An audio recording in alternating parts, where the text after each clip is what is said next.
According to a famous quote frequently attributed to Pericles of Athens, all good things on this earth flow into the city. Ancient cities were not just big places where lots of people lived, but vital hubs for commerce, ideas, trends, culture, and scholarship. And some of them grew so large and influential that we still know their names centuries later. Of course, the only thing more memorable than the heights reached by these legendary cities is how it all came crashing down. Today on Weird History, we're looking at some of the most impressive and important cities in world history and how they fell from the top. But before we get into all that, make sure to subscribe to the Weird History channel. And while you're at it, leave us a comment about what other wonders of the ancient world you would like to hear about. Okay, we built this city. We built this city on Weird History. Located in the modern-day Palestinian territory known as the West Bank, Jericho is most famous as the site of a great biblical battle, and for sounding like cherry coke if you're texting in the middle of your history lecture. As recounted in the book of Joshua, the Israelites faced off against the Canaanites there, ultimately bringing down the mighty walls circling Jericho through the power of their horn playing, and with an assist from the man upstairs. Historically, Jericho is believed to rank among the world's oldest cities, and it definitely did have a big dang wall. Archaeologists have actually unearthed evidence of dozens of successive settlements in and around Jericho, dating back over 10,000 years, all the way to around the close of the last ice age. By 8000 BC, Jericho's stone wall was already constructed, and it's believed that it may have been originally built to protect the city from flooding rather than sieges by invading armies. Although if you think of water as an army, it's basically the same thing. The city ranked among the world's largest and most significant by 1700 BCE, in part due to its close proximity to the relatively wealthy and urbanized Mitanni Empire of modern-day Syria and Turkey. Primary sources from this era indicate Jericho was surrounded by large but relatively unstable walls composed of mud brick. These walls, along with much of the city, appear to have been destroyed by a major earthquake around 1573 BCE, and the area remained largely unoccupied for the next several hundred years. However, the Israelites' biblical invasion of Canaan and the ensuing destruction of Jericho is typically dated to around 1400 BCE, after the earthquake, when the town had already been depopulated. This has led most historians to conclude that the Bible's account of the Battle of Jericho is probably allegorical and not rooted in an actual event. Another ancient city famed for its large walls was Babylon, located on the banks of the Euphrates River in present-day Iraq. Babylon was founded around 2300 BCE and became an important military center during the reign of King Hammurabi in the 1700s BCE. Though the wider Babylonian Empire started to fray after Hammurabi's death, the city itself remained an important center for commerce and culture. Under the reign of Nebuchadnezzar II around 600 BCE, Babylon once more was widely considered the center of the world. Its influence was so great that it even became an inescapable pop song in the early aughts. And now, it's stuck in your head. You're welcome. King Nebuchadnezzar II constructed Babylon's famed 40-foot walls in 3 rings around the city, wide enough for chariots to race around on top of them, presumably with some room left over to install box seats. Nebuchadnezzar was an enemy of the Israelites and famously destroyed the Temple of Jerusalem in a siege in 587 BCE. So it's not exactly surprising that he's depicted as a villain in the Hebrew Bible, and his city of Babylon portrayed as a den of sin and evil. Though the Old Testament's depiction largely stuck, just as it did with Jericho's walls tumbling down, it may not have been entirely accurate. Other primary texts from the ancient world suggest that Babylon was an enlightened center for arts, culture, and scholarship, as well as a progressive city where women enjoyed equal rights and there was a tolerance for the practice of all faiths and religions. And, bodacious chariot races. After Nebuchadnezzar's death in 562 BCE, Babylon quickly tumbled from its position atop the ancient hierarchy. The city fell to the Persian Empire in 539, became part of the Muslim Empire by the 7th century, and went on to serve as a tourist attraction for big Book of Daniel fans. Interestingly, early European visitors often mistook the nearby town of Fallujah for Babylon during their Middle Eastern trips. Another majorly important city located in modern-day Iraq was Ur, seated along the Persian Gulf. Likely founded around 5000 BCE as a small village, had significantly grown in size and importance by around 3800. Was located at the point where the Tigris and Euphrates rivers run into the Persian Gulf, making it an important center for trade and travel. There was probably a big t-shirt stand there. You do not let prime tourist trap real estate like that go to waste, no matter what century you live in. Namu, who led the city from 2047 to 2030 BCE, actually created an early code of laws.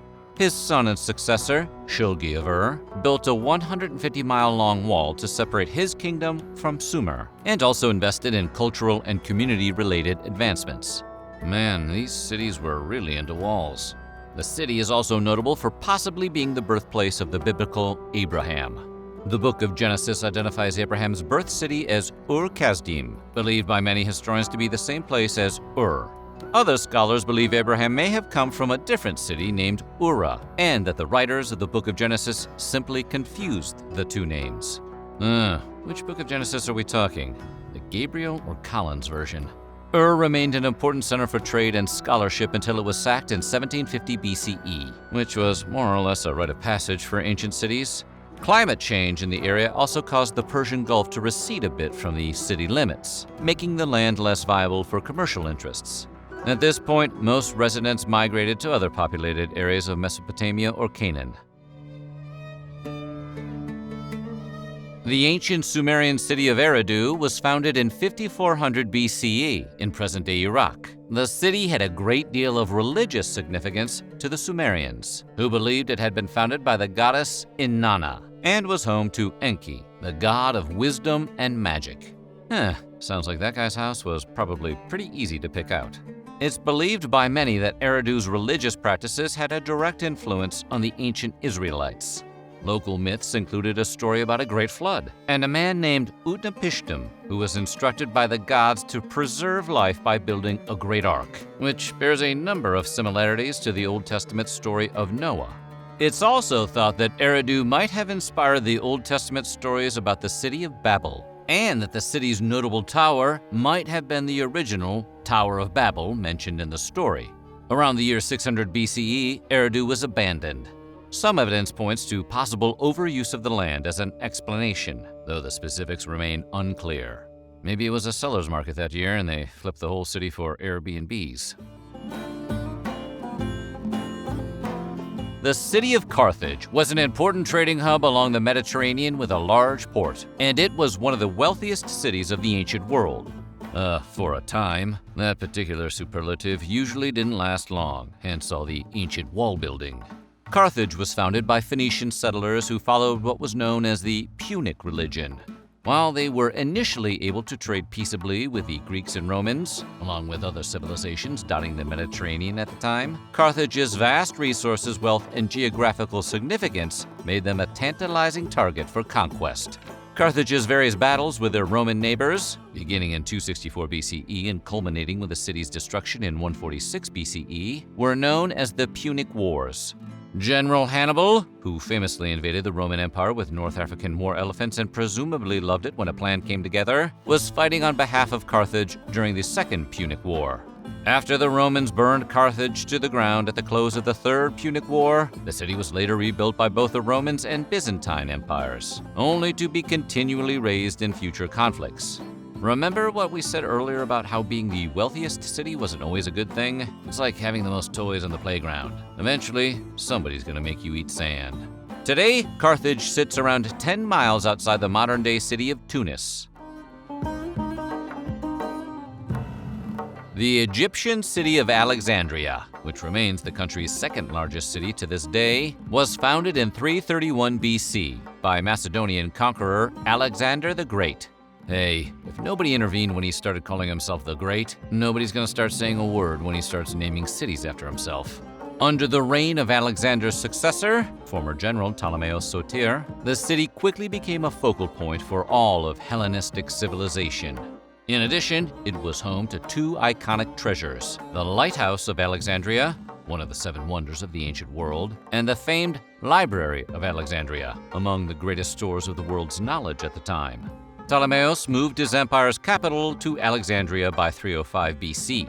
Over the next few hundred years, it would continue growing, ultimately ranking as the largest city in the world by 30 BCE.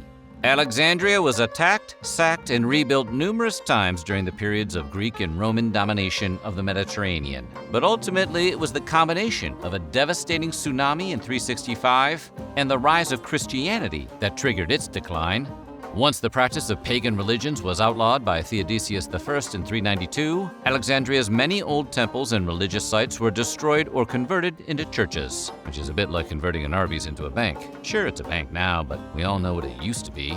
And after the noted teacher and philosopher Hypatia was whacked in Alexandria in 415, which was seen as a symbolic victory for Christianity over paganism, it encouraged many more residents to flee the city. Located in modern-day Mali, just north of the Niger River, Timbuktu was originally a seasonal settlement and probably timeshare location founded by nomads before permanent residents arrived in the 12th century. Following a crucial visit by the leader of the Mali Empire, Mensin Musa, in 1325, the city became an important center for African trade, particularly salt, gold, ivory, and slaves. Salt was such an important commodity at the time, 14th century Arabic historian El-Omari wrote that, in West Africa, you could trade a cup of salt for a cup of gold dust. However, you should not use the gold dust to season your fries. By the 14th century, Timbuktu was folded into the Mali Empire and then absorbed by the expanding Songhai Empire in 1468. It became an important center for Islamic learning and development, home to a number of influential mosques and scholars. When a Moroccan army defeated the Songhai in 1591, they made Timbuktu their new capital, but this nonetheless kick-started a period of gradual decline. Tenochtitlan, near present-day Mexico City, served as the center of the Aztec Empire during the 15th century, until the time of the Spanish conquest. According to Aztec legend, Tenochtitlan's founders arrived on the future site of the city in the year 1345. They were apparently following directions from the war god Huitzilopochtli, who had promised them great wealth if they founded a city in his honor, which, if we're being honest, kind of sounds like a divine fishing scam. When Huitzilopochtli's nephew attempted to start a rebellion against the god, he was slain, and his heart was thrown into Lake Texcoco. The heart's resting place became the center of the future city of Tenochtitlan. Tenochtitlan served as the center of Aztec political and religious life for nearly 200 years, and at the height of the empire's prominence, it was home to an estimated 200,000 residents. The city fell to Spanish conquistador Hernán Cortés on August 13, 1521, marking the formal end of the Aztec civilization. So what do you think? Which of these ancient cities would you have liked to visit? Let us know in the comments below, and while you're at it, check out some of these other videos from our weird history.